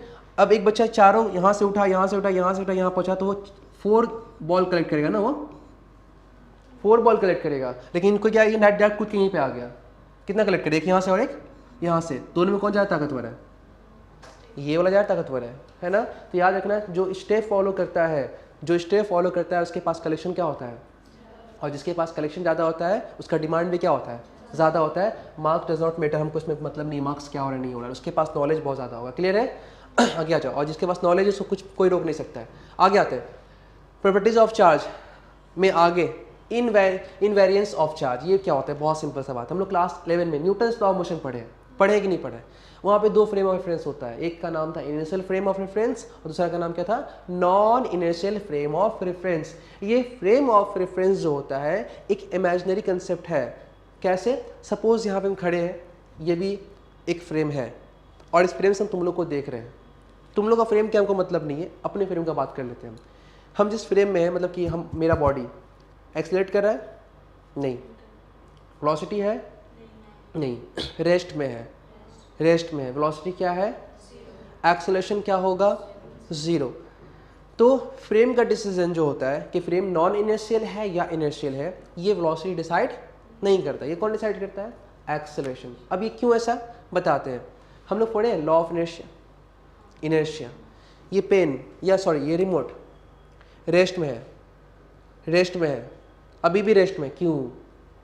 क्योंकि कोई फोर्स नहीं लगा है। फोर्स लगा देते हैं तो मोशन में आता, लेकिन कैसा? क्योंकि जीरो से वेलोसिटी बढ़ जाता, जीरो से वेलोसिटी बढ़ना, क्योंकि जीरो है अब वेलोसिटी 5 है तो वेलोसिटी इंक्रीज हुआ। वेलोसिटी इंक्रीज होने क्या कहलाता है? एक्सेलरेशन। एक्शन कब होता है? तुम क्या लगा है? फोर्स। बिना फोर्स लगा एक्सेलरेशन कर दोगे? नहीं। अगर एक्सेलरेशन बॉडी में हो रहा है तो फोर्स। तो अब यहाँ पे क्या देख रहे हो कि ये जब मूव करेगा, सिर्फ बात मूवमेंट का नहीं, बात एक्सेलरेशन का है। तो जब इसमें एक्सेलरेशन होगा और तभी होगा जब इस पर क्या होगा एक, और जब ये एक्सेलरेशन होगा और इस एक्सेलरेटेड फ्रेम से कोई किसी को देखे तो इसका ऑब्जर्वेशन अलग होगा। हम किसी से खड़े होकर देख रहे हैं, हम क्या दिख रहा है? कैमरा रुका हुआ है, तुम भी रुके हो, ये भी रुका, सब लोग बैठा हो। हम जब मूव करने लगे तो ये लोग भी क्या लगना मूव करने लगा, हमने कैमरा चल रहा है, फिर रुके, देख रहे नहीं कैमरा तो नहीं चल रहा। तो अगर सपोज कर लो, हम समझो बात को अच्छे से फील करो, साइंस फील करने का टॉपिक है, ठीक है, एक्स्ट्रा सब्जेक्ट है, फील करना है इसको। अभी अगर तुमको देखना है सामने वाला मूव कर रहा है कि नहीं कर रहा है, तुम खुद तो क्या कर लोगे? रेस्ट में, क्योंकि तुम्हारा वेलोसिटी कुछ भी नहीं है, फिर भी तुम्हारा आपको वेलोसिटी दिख रहा है। इसका मतलब क्या है? वो सामने वाला का है कि भाई हम तो मूव नहीं कर रहे, मेरा वेलोसिटी तो है ही नहीं। तो अगर फिर भी मेरे आपको दिख रहा है तो किसका वेलोसिटी है? तो अगर सामने वाले का वेलोसिटी है या नहीं है इसको चेक करना है तो तुमको अपना वेलोसिटी क्या करना होगा? ज़ीरो। अब जब तुम चलते देख रहे हो तो सब तो चल रहा है, तुम नहीं ये तो हम चल रहे इसीलिए ऐसा लग रहा है, क्योंकि तुम्हारे पास खुद ही वेलोसिटी है तो तुम दूसरा वेलोसिटी जज नहीं कर पाओगे। तुमको सामने वाला का एक्चुअली वेलोसिटी देखना है तो खुद का वेलोसिटी क्या करना पड़ेगा? सेम तरीके से अगर तुम्हारे पास एक्सेलरेशन नहीं है फिर भी तुम्हारे आंख में एक्सेलरेशन दिख रहा है, हाँ ट्रेन में होता है, हर जगह गाड़ी में भी होता है, ठीक है, अर्थ वाला भी, बिल्कुल बिल्कुल वहाँ पे भी, ठीक है। लेकिन अभी लोग ग्राउंड से यहाँ तो तुम लोग अर्थ का रिवोल्यूशन नहीं दिख रहा है ना, इस हिसाब से, ठीक है। अब देखो अभी तुम क्या बोले, हम रेस्ट में है, मेरा वेलोसिटी 0 है, ठीक है। तो अगर जो सामने दिख रहा है सामने वाला वेलोसिटी होगा, मेरा वेलोसिटी नहीं है, लेकिन ये फ्रेम डिसाइड अभी नहीं करना हमको, आगे करते हैं। अब क्या करना है, अब बात करते हैं एक्सेलरेशन का। अब हम क्या बोले, यार मेरे पास एक्सेलरेशन नहीं है, चलो हम सपोज हम चल, मेरे पास एक्सेलरेशन नहीं होने का दो केस हो सकता है। एक हम रेस्ट में है, मेरा वेलोसिटी 0 है, मेरा एक्सेलरेशन क्या होगा? 0, ये भी चलेगा। एक और केस हो सकता है, हम चल रहे हैं लेकिन कॉन्स्टेंट चल रहे हैं। हम जब कांस्टेंट चलेंगे तो कांस्टेंट चलते वक्त एक्सेलरेशन क्या होता है, सॉरी वेलोसिटी क्या होता है? कांस्टेंट। वेलोसिटी कांस्टेंट होगा तो एक्सेलरेशन क्या होगा? 0। तो एक्सेलरेशन 0 होने का दो केस हो गया, एक्सेलरेशन 0 होने का दो केस हो गया। एक जब आप रेस्ट में हो, बोल सकते हो वेलोसिटी क्या है उस केस में? 0। और एक आप चल भी रहे हो, कैसे चल रहे हो? विद कांस्टेंट मोशन में। एक मोशन में भी हो सकता है एक्सेलरेशन 0 जब आपका वेलोसिटी क्या है? कांस्टेंट। तो इन दोनों केस में आपका एक्सेलरेशन क्या होगा? 0 होगा, है ना। अब अगर एक्सेलरेशन 0 होगा तो आप बोल सकते हो भाई अगर एक्सेलरेशन है ही नहीं इस पर तो कोई फोर्स होगा इस फ्रेम पे? नहीं होगा। और अगर कोई फोर्स नहीं होगा तो जिस हालात में वो होगा उसी हालात में रहेगा। अगर रेस्ट में तो है तो रेस्ट में रहेगा, और अगर मूव कर रहा होगा तो मूव ही करता होगा, क्योंकि रोकने के लिए भी क्या चाहिए हमको? फोर्स चाहिए। फोर्स है नहीं तो उसका स्टेट चेंज नहीं होगा। अगर रेस्ट में तो रेस्ट में रहेगा, मोशन में तो विद कांस्टेंट वेलोसिटी। मान लो हम ही ऐसा कर रहे हैं, हम रेस्ट में हैं, फिर भी मैंने आंख में एक्सेलरेशन दिखा तो हम क्या बोलेंगे? अरे मेरा फ्रेम तो कांस्टेंट वेलोसिटी से है, या बोलेंगे मेरे फ्रेम में तो वेलोसिटी है ही नहीं, या फिर बोलेंगे मेरे में एक्सेलरेशन ही नहीं है, क्योंकि मेरा में तो क्या है, हम तो मेरा कौन सा फ्रेम है? इस फ्रेम है ना जहाँ कोई फोर्स नहीं है। और जिस फ्रेम में कोई फोर्स नहीं होता वहाँ क्या फॉल होता है? इनर्शिया। तो हम अगर इस फ्रेम में है, मान लो इस फ्रेम में हम है, तो मेरा फ्रेम क्या कहलाएगा? Inertial frame. क्या कहलाएगा? Inertial frame. इनर्शियल फ्रेम, समझ गए ना? इनर्शियल फ्रेम का मतलब क्या होता है? जहाँ कोई फोर्स नहीं हो, मतलब कोई एक्सेलेरेशन नहीं हो। और फिर भी अगर बोलेंगे अरे मेरा फ्रेम इनर्शियल है, मेरे फ्रेम में कोई एक्सेलेरेशन नहीं है, फिर भी मेरे आंख में एक्सेलेरेशन दिख रहा है, तो किसका होगा वो? सामने वाला का होगा। अब अगर उस फ्रेम से अगर बात करें, उसके पास एक्सेलेरेशन है, वो हमको भी देख रहा है, तो वो कौन से फ्रेम से देख रहा है? नॉन इनर्शियल फ्रेम से, क्योंकि उसके हम तो श्योर है ना, मेरे तो श्योर है ना भाई कि मेरे पास तो कोई एक्सेलेरेशन नहीं है, जो भी दिख रहा है वो तेरा ही एक्सेलेरेशन होगा, तुम्हारा ही एक्सेलेरेशन भाई, मेरा तो नहीं है। और वो भी अगर हमको देख रहा है, तुम क्या बोलेंगे? तुम हमको कहाँ से देख रहे हो? तुम हमको देख रहे हो नॉन इनर्शियल फ्रेम से, हम तुमको देख रहे हैं कहाँ से?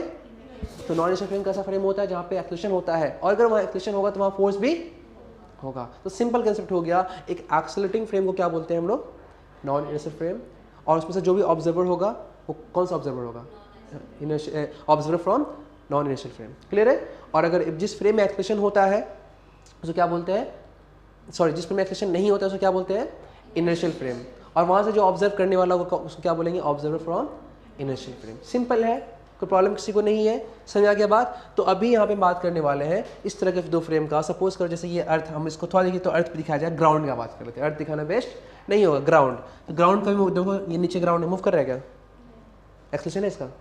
नहीं, एक्सेलेरेशन नहीं है। तो ग्राउंड कौन सा फ्रेम हो गया? ग्राउंड कौन सा फ्रेम हो गया? Initial frame of reference. अब एक बगल में बस जा रही है और बस के पास एक्सेलरेशन है, तो बस कौन सा फ्रेम हो गया? Non initial frame reference, non initial frame of reference. अब क्या करें? तुमने ग्राउंड से एक चार्ज उठाया, सपोज कि एक चार्ज है, सपोज कि चार्ज है प्लस चार्ज, तुमने इस फ्रेम से उठा करके इस फ्रेम में डाल दिया, तो क्या बढ़ जाएगा? तो जितना उतना ही रहेगा ना। ऐसा तो नहीं है कि हम चार्ज लेके बैठे हुए ऐसे हाथ में, बोले हम अभी हम हिलेंगे नहीं, हम हिलेंगे तो मेरा चार्ज बढ़ जाएगा, ठीक है? ऐसा तो नहीं करेंगे। और अचानक हम जिसमें जाकर तो चलने एक्सीडेंट रहेगा, अरे मत चलो मेरा चार्ज बढ़ जाएगा, ऐसा फ्री होता है? चार्ज तो जितना है उतना ही रहेगा। वो डिपेंड नहीं करता है किस पे? इनिशियल फ्रेम ऑफ रेफरेंस पे या फिर non initial frame of reference पे। ऑलवेज क्या रहेगा? कॉन्स्टेंट ही रहेगा। तो इसी चीज़ को यहाँ पे लिखाया गया, समझाया गया। The amount of charge remains the same when converted from one initial frame to reference to another initial frame reference। आप अगर एक फ्रेम रेफरेंस से दूसरे फ्रेम रेफरेंस में जाओगे तो उससे चार्ज चेंज नहीं करने वाला। कोई प्रॉब्लम किसी को है? नहीं है ना? क्लियर है? आगे देखो। हाँ, अब देख लेते हैं फाइनली चार्ज फंडामेंटल चार्ज का यूनिट क्या क्या होता है, ये सब आप बेटर जानते होंगे। हम पूरा बेसिक से लेके जाएंगे। लेवल इतना जाएगा तुम लोग को फील होगा लेवल अभी, लेकिन नहीं, वो कुछ दिन बाद क्योंकि मेरा एक रूल है, हम ऐसा मानते हैं कि मेरे क्लास में गधा भी बैठ के आई टॉपिक पढ़ सकता है और बोलेगा हम सिंपल है, कुछ है ही नहीं, ऐसे ही है सर, ऐसे ही। आज तक मेरे बैच में कोई भी एक स्टूडेंट जो ऐसा बोला ही नहीं कि टॉपिक टफ लग रहा है, लेकिन उससे इजी से टॉपिक बाकी जगह में जाकर बोलता है तो बोलता है सर ये तो टफ लग रहा है, सब कुछ समझ में नहीं आता, लगता है बहुत हाई पे पढ़ाता है। तो मैक्सिमम बच्चे तुम्हें पता है क्या बढ़ जाता है? टॉपिक समझ में नहीं आता, वो जरूर हाई फाई टॉपिक होगा। नहीं, तोता भी बोलता है, कुत्ता भी आजकल ट्रेनिंग का काम करता है। तुम लोग तो फिर भी क्या होते हो? इंसान होते हो। तो इंसान को अगर पढ़ाई समझ में नहीं आएगा तो फिर किसको समझ में आएगा? सिंपल सा कंसेप्ट है। अगर वे अच्छा होगा, आप स्टेप फॉलो करोगे, हर एक बच्चा को हर कुछ समझ में आएगा। ये हो सकता है कि वो बहुत कोशिश करने के बाद भी ढंग से अप्लाई नहीं कर पा रहा हो, क्योंकि हर एक मशीन का अपना अपना क्या होता है? फंक्शन होता है, उसका एफिशिएंसी होता है। आप जितना वहाँ से ले सकते हो एटलीस्ट इतना तो करो कि जितना उससे आउटपुट आ सकता है वो पूरा ला दो। एक टीचर का ये काम होता है। हम ये नहीं बोल सकते कि पूरा बच्चा नहीं, पॉज पर झूठ बात है, ठीक है? लेकिन मेरा टारगेट ये होता है कि उस बच्चे से मैक्सिमम आउटपुट जो निकाला जा सकता है वो निकलवा लीजिए, ताकि उसको फील हो कि यार मेरा 10 में तो रिजल्ट 63% था, 12 में आने के बाद ये अगर 75 हो गए तो बहुत अच्छा बात है मेरे लिए। मैक्सिमम लोग का ये होता है 10 में 95, 12 में 86, ये होता है। नहीं तुम देखना, ऑब्जर्व करना अपने फ्रेंड्स वाले सर्कल में लोग होंगे ना, देखना तुमको फील होगा कि 10 का रिजल्ट और 12 का रिजल्ट में एक अप और डाउन दिखता है। लेकिन मेरे पास गारंटी और मैं चैलेंज करते इस बात का कि अगर तुम पढ़ने वाले स्टूडेंट हो, अगर तुम अपना कम से कम रिजल्ट मेंटेन करना चाहते हो, इतना भी मन में टारगेट है मेंटेन रहे, तो हम बता रहे हैं मेंटेन नहीं होगा, ऊपर जाएगा।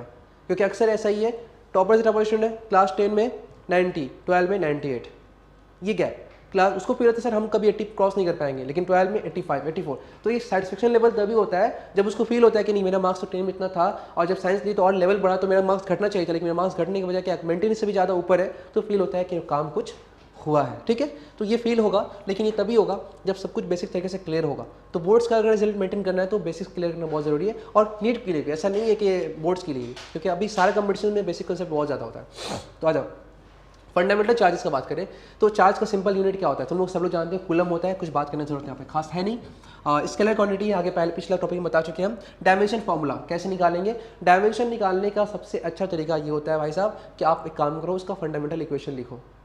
देखो तुम लोग को याद होगा फंडामेंटल में तुम्हारा जो डायमेंशन था क्या कहता, मास था, मास का एम, लेंथ का एल, टाइम का टी और करंट का क्या था, एम्पियर था। करंट का क्या था, एम्पियर था। अब सोचो एम्पियर का रिलेशन कोई चार्ज से है, बिल्कुल है। करेंट आई इक्वल टू क्या होता है, Q by T, Q by T. Focus करो तो बात को अच्छे से समझो। सपोज एक वायर है, क्या है, एक वायर है, हालांकि करंट में पढ़ाएंगे फिर भी एक बार यहाँ देख लो बेसिक हल्का सा। और इस पॉइंट से ए से लेकर के बी तक क्यू चार्ज फ्लो कर रहा है। कितना चार्ज फ्लो कर रहा है, क्यू चार्ज। चार्ज का यूनिट क्या होता है, कूलम। तो क्या बोलेंगे, क्यू कूलम चार्ज क्या हो रहा है, फ्लो हो रहा है। ठीक है भाई, चार्ज यहाँ से यहाँ तक जाएगा, कुछ तो टाइम लगेगा, स्मॉल ही सही लगेगा तो जरूर। सपोज यहाँ से यहाँ तक आने में 0 से क्या लगा, टी सेकेंड। टोटल टाइम क्या लग गया, टी सेकेंड। तो तुम क्या बोलोगे कि सर टी सेकेंड में कितना चार्ज फ्लो कर रहा है, क्यू कूलम। क्या इस चार्ज को तुम करंट बोल सकते हो, नहीं। सारा करंट चार्ज है पर सारा करंट चार्ज, सॉरी, सारा करंट चार्ज है पर सारा चार्ज करंट नहीं है। ठीक है, जैसे एग्जांपल तौर पे समझो बात क्या है, ये चार्ज है लेकिन करंट, देखो ये हुआ कि हर चार्ज को करंट हम लोग नहीं बोल सकते। क्यों, रीजन आ जाओ। अच्छा एक सेकेंड निकालो, एक सेकेंड में कितना, अगर 30 सेकेंड में क्यू कूलम चार्ज फ्लो कर रहा है तो 1 सेकेंड में कितना चार्ज फ्लो करेगा, तो क्या हो गया, Q coulomb by T second. Q by T ये क्या है, ये पूरा क्या है, ये पूरा एक चार्ज है। कितने देर में, 1 सेकेंड में। ये भी क्या है, चार्ज है। कितने देर में, टी सेकेंड में। दोनों ही चार्ज है, लेकिन 1 सेकेंड में फ्लो होने वाले चार्ज को क्या कहते हैं हम लोग, बोलो।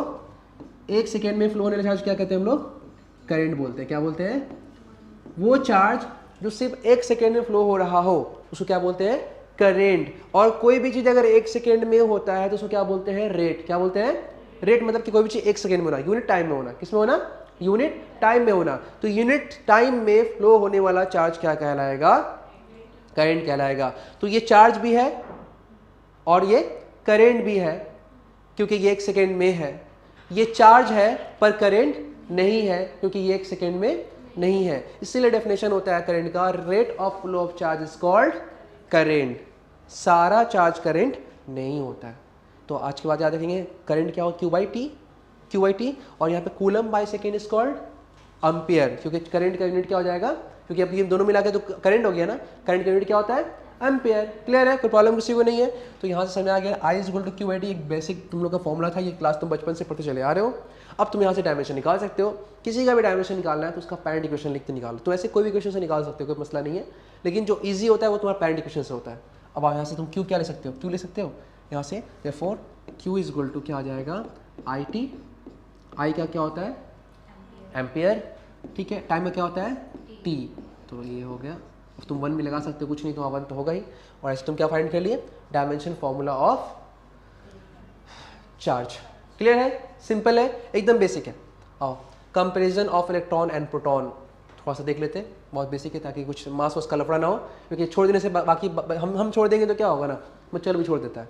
ठीक है, हम लिख देंगे, तुम लोग भी लिख लोगे तो ऑटोमेटिक याद, क्योंकि किसी के पास टाइम नहीं है कॉपी उलट के या फिर किसी दूसरे बुक से देखने का, फिर सोचोगे देखेंगे कभी देखोगे नहीं, ऐसे इसी चक्कर में क्या होगा, हमेशा बाकी रह जाएगा।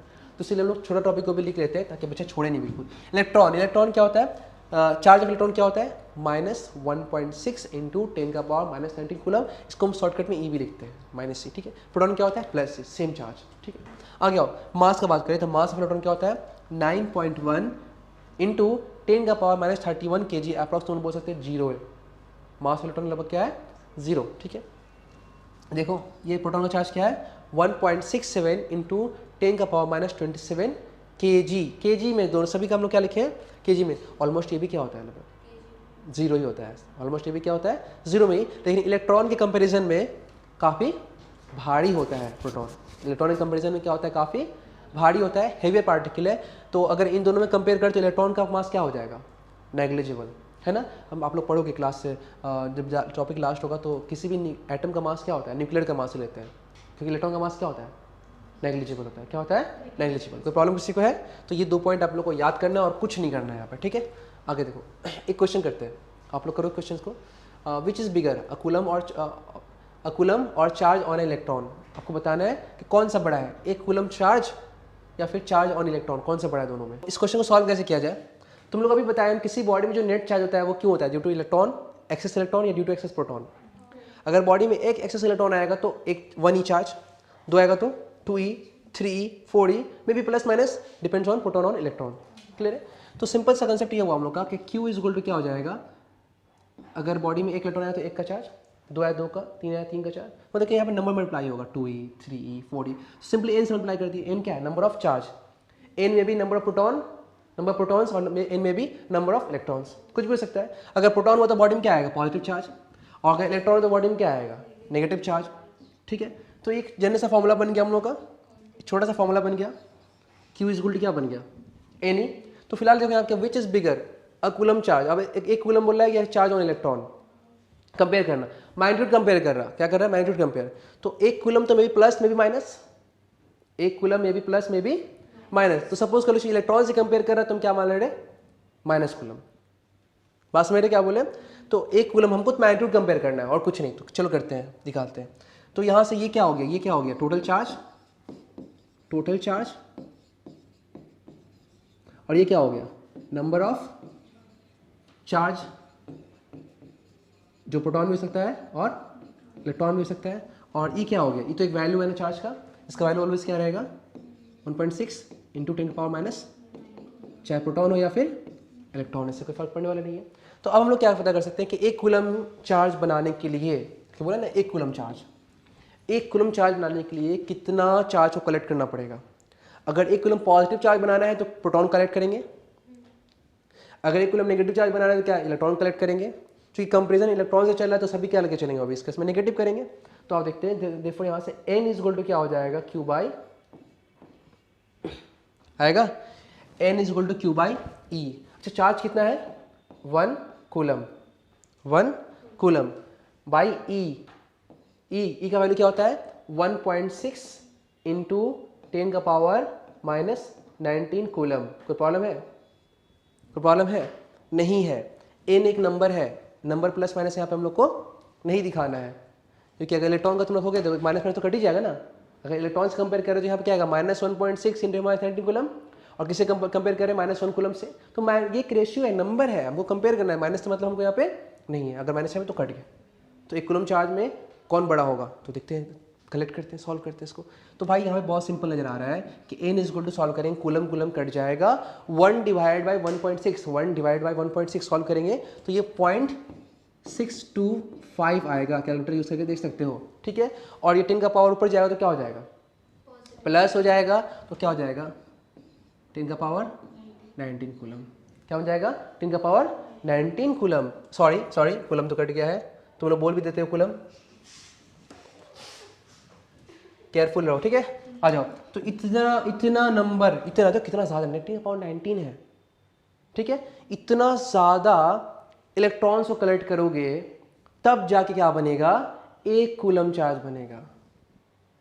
तो एक इलेक्ट्रॉन चार्ज तो बहुत कम होता है, इसका मतलब कई कूलम इलेक्ट्रॉन्स कलेक्ट करेंगे तब जाके क्या बनेगा, कई इलेक्ट्रॉन्स को, इतने सारे इलेक्ट्रॉन्स कलेक्ट करेंगे तो क्या बन रहा है, ये किसका नंबर है, n किस पे डिपेंड कर रहा है, Q पे। ज़्यादा चार्ज अगर लाओगे तुम बॉडी में तो ज़्यादा इलेक्ट्रॉन कलेक्ट करना पड़ेगा, कम चार्ज आओगे तो कम। देखो 1 coulomb charge greater than electronic charge.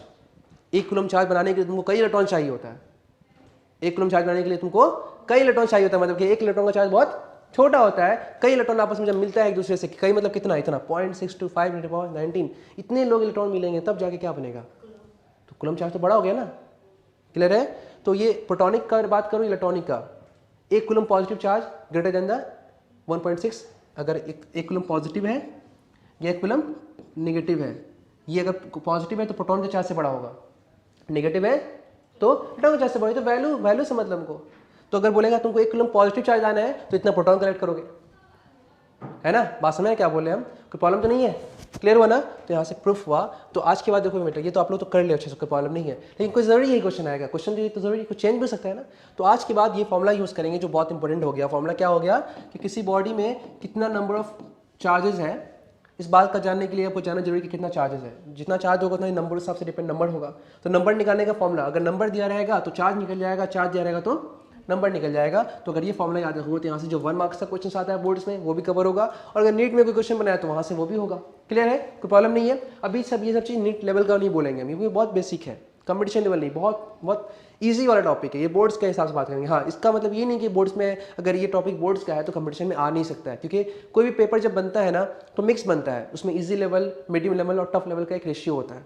तो उसके हिसाब से ये आ भी सकता है और नहीं भी आ सकता है, लेकिन इसके आने का चांस क्या होता है, थोड़ा कम होता है, क्योंकि ये स्पेशल टॉपिक नहीं है कंपटीशन के लिए। बात समझ आया ना, इसको अच्छे से नोट कर लो। यहाँ पे क्वेश्चन देखो, अच्छे से रीड करो। If a body gives out 10 का पावर 9 इलेक्ट्रॉन्स एवरी सेकेंड, एक सेकेंड में 1 सेकेंड में कितना इलेक्ट्रॉन निकाल रहा है वो? 10 का पावर 9 इलेक्ट्रॉन निकाल रहा है ना। अगर इतना इलेक्ट्रॉन निकल जाएगा तो इतना इलेक्ट्रॉन क्या हो जाएगा? डिफिशियंसी हो जाएगा, और इतना प्रोटॉन क्या हो जाएगा बॉडी में? एक्सेस हो जाएगा, और बॉडी में इतने प्रोटॉन की वजह से एक नेट चार्ज आ जाएगा ना। वो नेट चार्ज कितना होगा पर चेक कर लो तो Q = Ne, फॉर्मूला था ना। ठीक है, बॉडी में नेट चार्ज पॉजिटिव आएगा, कितना आएगा? Ne। अच्छा, Q कितना होगा तो निकालना है Q। N कितना है? कितना N? जितना इलेक्ट्रॉन निकलेगा उतना प्रोटॉन एक्सेस होगा, तो N क्या हो गया? 10 पावर 9। E का वैल्यू कितना होगा? 1.6 × 10 पावर -19 कूलम, है ना। इसको सॉल्व करोगे तो 10 का पावर -19 से 9 से करके क्या आ जाएगा? 1.6 × 10 का पावर -10 कूलम। तो इतना मतलब इसका मतलब कंक्लूजन क्या निकला? एक सेकेंड में इतना इलेक्ट्रॉन निकलना मतलब इतना बॉडी में चार्ज पैदा होना। बात तो ये सिंपल, एक सेकेंड में इतना इलेक्ट्रॉन निकलना और इतने इलेक्ट्रॉन निकलने से बॉडी में इतना चार्ज पैदा होना, ये सब क्या चीज़ में हुआ? एक सेकेंड में हुआ है कि एक सेकेंड में जितना इलेक्ट्रॉन निकला उसी टाइम में इतना प्रोटॉन एक्सेस हो गया, इतना बॉडी में चार्ज आ गया पॉजिटिव। तो इतना चार्ज कलेक्ट करने में, बॉडी में इतना पॉजिटिव चार्ज कलेक्ट करने में टाइम कितना लगा है? 1 सेकेंड।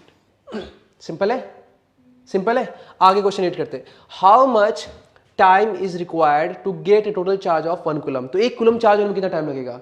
तो इतना चार्ज होने में इतना टाइम लगा, तो 1 कूलम चार्ज होने में कितना टाइम लगेगा? सिंपल रेशियो नहीं हो गया? सिंपल नहीं हो गया। हम क्या बोलेंगे कि 1.6 × 10 का पावर -19 कूलम चार्ज होने में कितना टाइम लगा है? 1 सेकेंड लगा है। तो बॉडी में कितना चार्ज लाना है? 1 कूलम चार्ज आना है। तो 1 कूलम चार्ज होने में बॉडी में कितना, 1 कूलम बॉडी में चार्ज आने में कितना टाइम लगेगा? तो क्या आ जाएगा टाइम?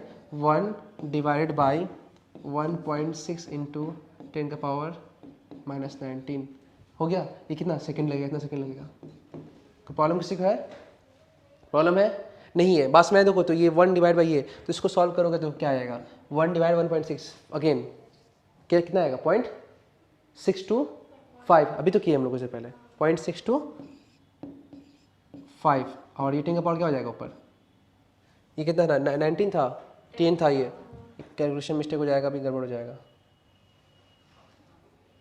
10 था, 10 का पावर -10 था, 10 का पावर -10 था, ऊपर जाकर क्या हो जाएगा? 10 का पावर 10। ये क्या आ गया? इतना सेकेंड टाइम लगेगा। तो प्रॉब्लम है किसी को? क्लियर हुआ ना सबको अच्छे से? तो इतना चार्ज आने में, 1 कूलम चार्ज आने में इतना सेकेंड का टाइम लगेगा। कोई डिफिकल्टी? थोड़ा भी तकलीफ? क्वेश्चन इजी हुआ? ठीक है, तो क्वेश्चन करना बहुत ज़रूरी है। जो भी टॉपिक पढ़ो उस टॉपिक से रिलेटेड क्वेश्चन जरूर करना चाहिए। इससे क्या होता है? कंसेप्ट क्लियर चलता है ना। क्लियर नहीं होगा फिर तुमको भी घर जाके हौच पौच दिखेगा। क्लियर?